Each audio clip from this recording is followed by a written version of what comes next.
إذا كنتم تريدون أن تسوقوا للسوق الداخلية للرأي العام الرياضي الجزائري هذا شأنكم.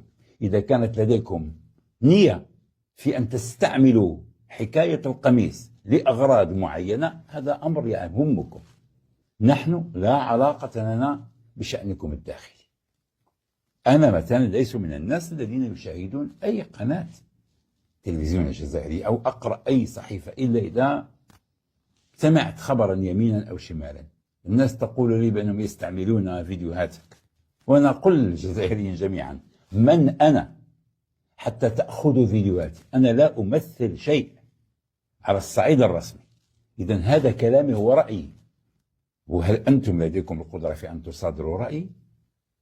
هل أنتم تستطيعون أن تتكلموا بنفس الجرأة التي أتكلم بها أنا داخل بلدي؟ هل لديكم هامش حرية التعبير كما هو لدي أنا الآن في المغرب أتحدث عن أي شيء أريده؟ هل لديكم ذلك؟ ما تفعلونه هو الاصطياد في الماء العكر.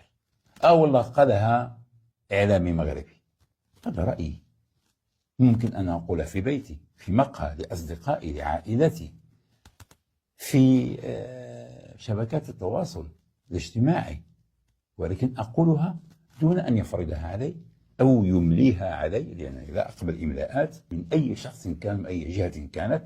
أنا رجل حر في تعبيري وفي اختياراتي، كما أنني اليوم اخترت هذه ربطة العنق البرتقالية لتذكيركم بنهضة بركان فقط. لدي مئات ربطات العنق، وفي اللحظة الأخيرة قلت سألبسها، وبعدين وماذا بعد؟